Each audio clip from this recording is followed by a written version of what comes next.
Yes, ready, start.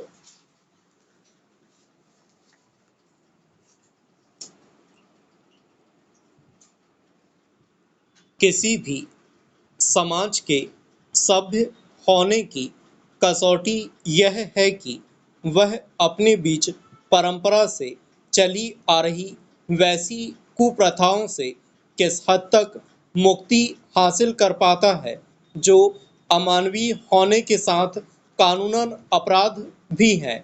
मगर ऐसा लगता है कि हमारे देश में महिलाओं के खिलाफ होने वाले अपराधों को लेकर समाज एक तरह की उदासीनता में रहता है।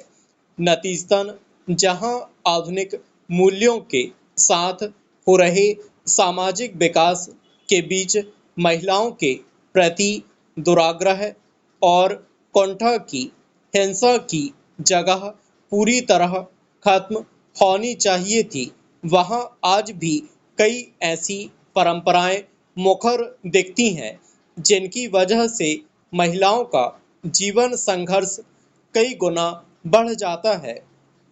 हालत यह है कि जिस दहेज जैसी समस्या के खिलाफ सबसे ज़्यादा अभियान चले, बेहद सख्त कानूनी प्रावधान किए गए, उसकी वजह से आज भी अक्सर महिलाओं की जान जा रही है। अर्थव्यवस्था और विकास के चमकते आंकड़ों के बीच आखिर क्या ऐसा छूट रहा है कि ना तो समाज अपनी ओर से इस विकृत परंपरा को छोड़ने के लिए संवेदनशील हो रहा है और ना ही इस संबंध में बने सख्त कानूनों का खौफ दिखता है।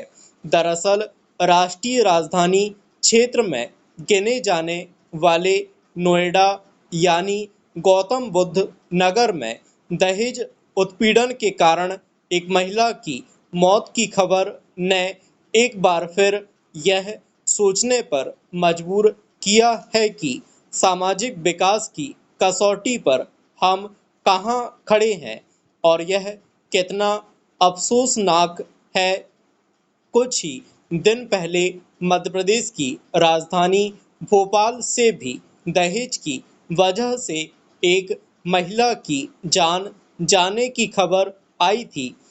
इन मामलों में महिला के परिवार वालों का स्पष्ट आरोप है कि शादी में भारी खर्च करने के बावजूद बाद के दिनों में भी दहेज की लगातार मांग पूरी न हो पाने की वजह से उनकी बेटी की हत्या कर दी गई और उसे आत्महत्या का रूप देने की कोशिश की गई।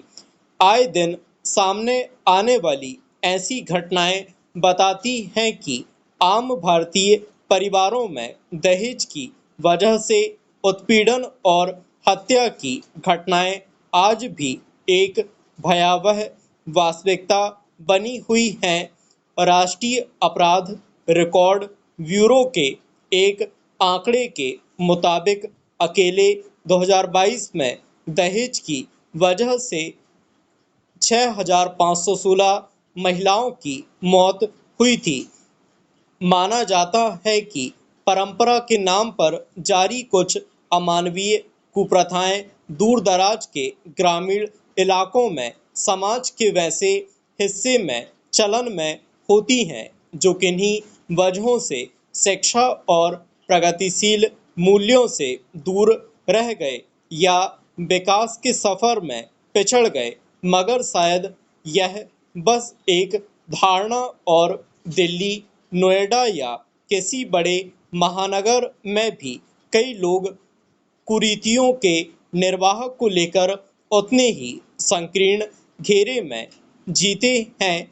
यह समझना मुश्किल है कि उच्च शिक्षित और आधुनिक मूल्यों के साथ जीने वाले कथित संभ्रांत परिवारों के भीतर भी दहेज जैसी विकृत परंपरा के प्रति इतना मोह क्यों बचा हुआ है कि वे बहू के उत्पीड़न और कई बार हत्या कर देने की हद तक भी चले जाते हैं। विचित्र यह भी है कि ऐसे कई परिवार पहले से ही आर्थिक रूप से खासे समृद्ध होते हैं। पूर्ण ब्राह्म।